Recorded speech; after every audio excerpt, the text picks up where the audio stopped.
Baltimore, the charmed city.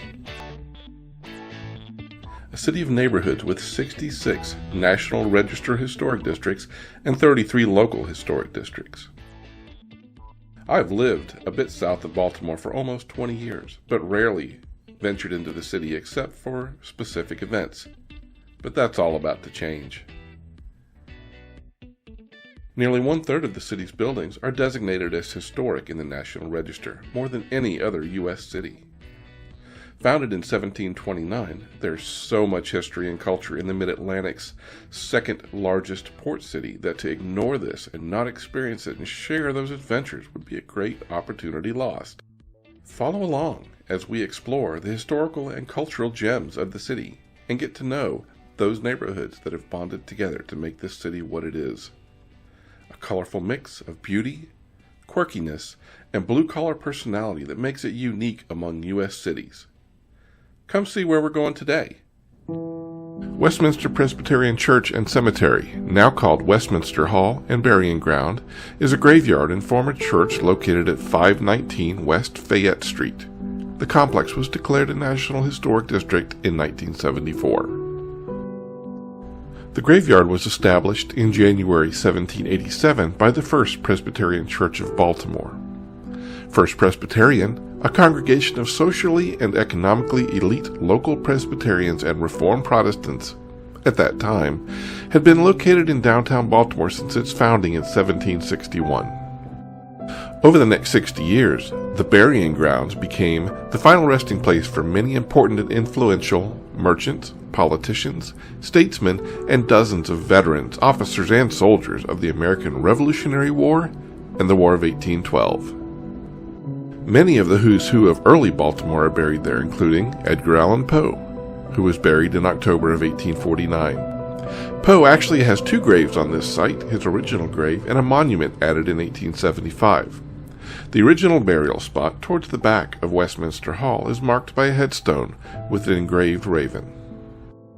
In July of 1852, Westminster Presbyterian Church was erected, over top the graveyard with the gravestones and burial vaults now being referred to as the Catacombs. For our Halloween festivities this year, we will be attending the annual Westminster Hall gathering and touring the grounds with knowledgeable guides. There will be Poe readings and Halloween music sung by the Meyer Choir and also some pipe music. Come with us if you dare.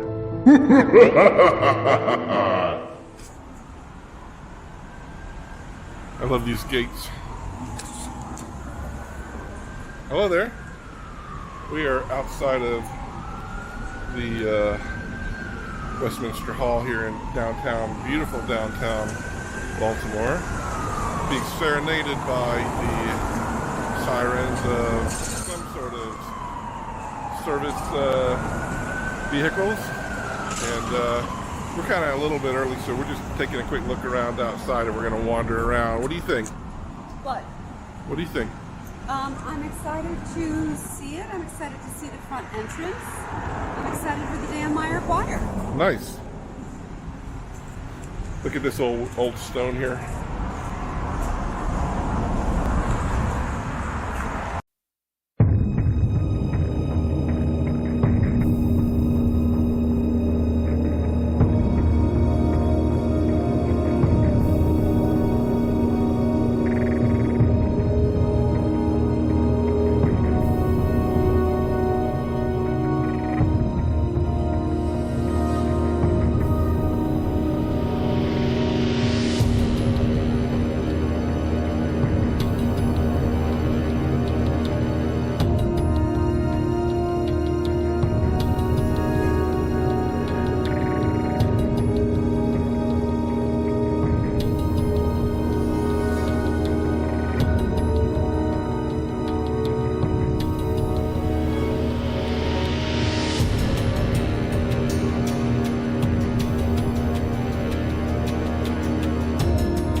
Alright, so here we are. We're outside of the church. I forgot my microphone, so we're going to have some trouble possibly hearing stuff. But hopefully it won't be too bad. I'll do my best to speak up. All right, we're headed in.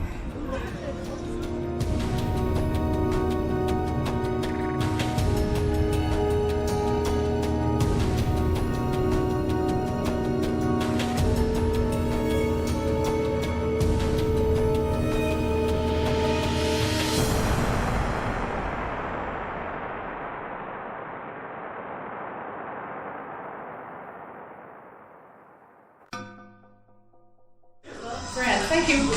Good evening, everyone. Happy Halloween and welcome to Westminster Hall. The burying ground that you see outside actually dates from the late 18th century, and at that time lay just outside of the city limits, which goes to show you how small Baltimore was in its beginnings. But eventually the city enclosed around it as it grew. And by the middle of the 19th century, it was decided by the Presbyterian community, whose burying ground it was, that a church should be built on it. It was common practice in the middle 1800s to preserve and protect the graveyard. And it is called a graveyard because it is adjacent to a church. The cemeteries are not, they are the parkland. Tonight's organists are Jim Houston and Michael Gaffney. We invite you to stay in the church for the performances tonight. They will be inside because of the weather. But there are other interpreters below in the Catacombs if you so wish to go there. Come in.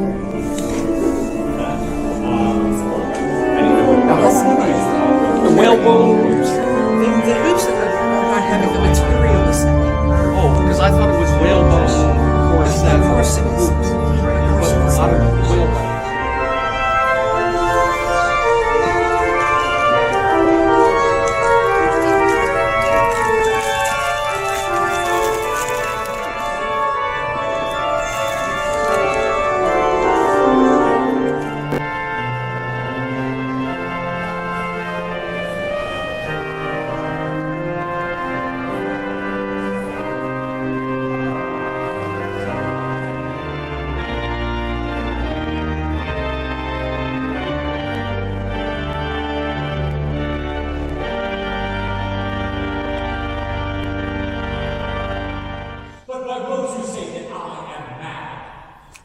The disease had sharpened my senses, not destroyed, not dulled them. Above all was the sense of hearing acute. I heard all things in the heaven and in the earth. I heard many things in hell. How then am I mad? Hearken and observe how healthily, how calmly I can tell you the whole story. I was a child, and she was a child in this kingdom by the sea. But we loved with a love that was more than love, I and my Annabelle Lee, with a love that the women seraphs of heaven coveted her and me. And this was the reason that long ago in this kingdom by the sea. This song is called Edgar is Asleep in Baltimore Tonight.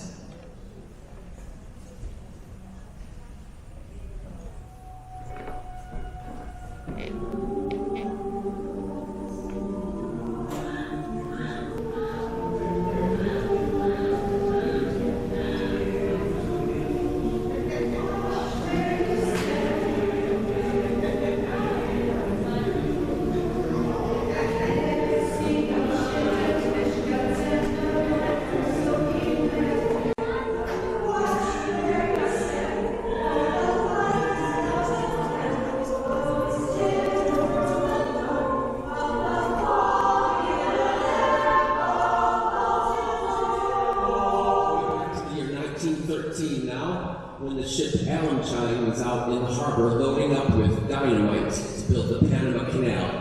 And somewhere during the loading of the ship, something happened, no one's exactly sure, but smoke started coming out of the ship. And when you're on board a ship with 500 tons of dynamite and it starts smoking, you don't hang around to find out what happened. And it turned out to be the largest man-made explosion in history of the world up to that point, because the atomic bomb hadn't been invented yet. So here's the story of the explosion of the Allenchine, called 7 Minutes. Oh,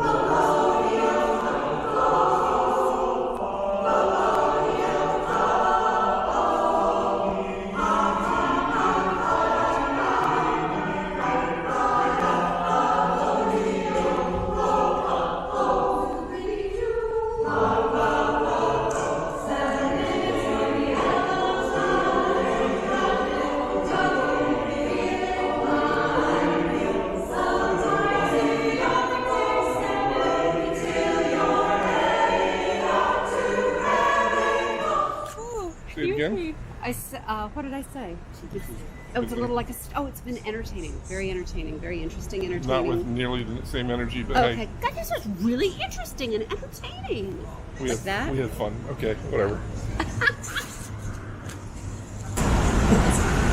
I'd like to welcome you to Westminster Catacombs. Well, not Catacombs, because I'm not in their graveyard. This is where the body of Edgar Poe is right now. He was originally buried in the back of the graveyard, and a headstone was purchased for his plot, but it was destroyed at Camden Station when a train jumped the track, smashing into the platform, and the only thing destroyed was his marker. Already the stories about his being a drunk, a dope addict, and so on had started. People being very superstitious decided that was a sign from God, and the stone was in his place. So he was in an unmarked grave in the back of the graveyard next to his grandfather, David Poe. By 1875, he had become famous, and people would come in to leave a flower, say a prayer, and they could not find his gravesite. Local school children went out into the neighborhoods collecting pennies for Poe, and they raised approximately $600 to purchase this stone. The remainder was put in by Sarah Swan and Rice, a local woman with quite a bit of money. This stone was originally in the back, and it would not fit on his original grave. So they moved him from his original grave to an unused portion of the Poe grave and erected this monument. Well, guess what? People still couldn't find it. So they purchased a lot just inside the gates, and they moved him and his mother-in-law up here. When he was found unconscious outside the polling place, he was taken to Washington Surgical Hospital. And he regained consciousness for just a few moments before his death when he asked God to pray for his poor tortured soul. So since the time of his death, there have been something like 26 reasons given as cause of death. Frankly, we don't know. Brain fever is what his official diagnosis on his death certificate is, but that was sort of like the heart attack of his death. This medallion was replaced. The first one was stolen, is actually on display inside, and it resembles a large penny, so we're not sure if that was intended or if it just came about that way. But again, his mother-in-law / aunt and his wife / cousin are buried with him.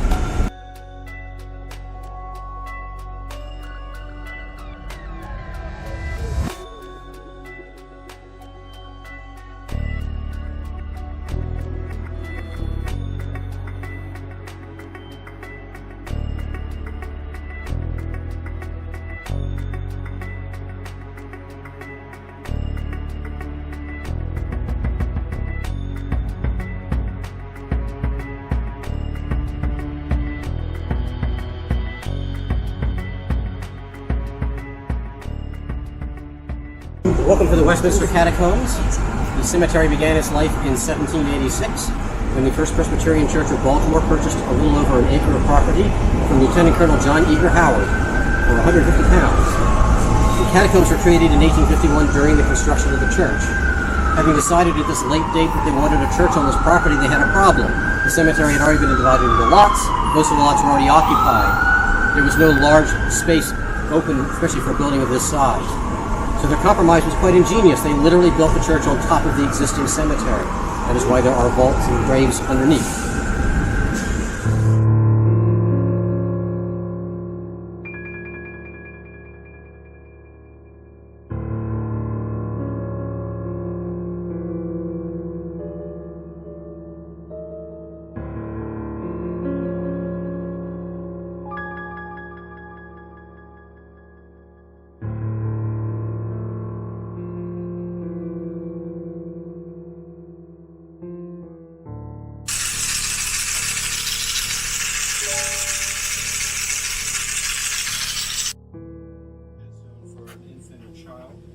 Left over from the construction of the church.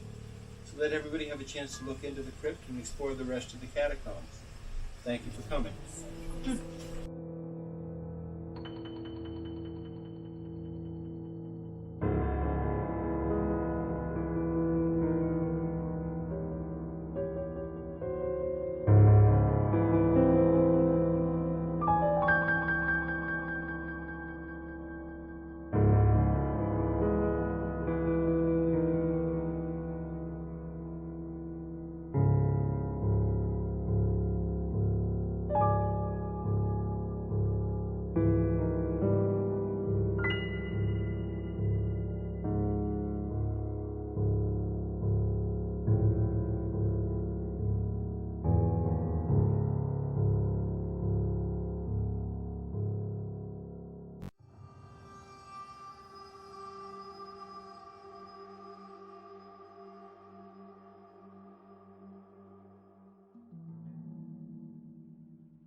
you have a suitably spooky evening? It was suitably spooky. It was not Jack the Ripper, but it was suitably spooky. We had a great time. If you get a chance, you should come out. There's a lot of great entertainment. And it's, seasonal. I may have a few more things to say. Okay. But we're leaving now. All right.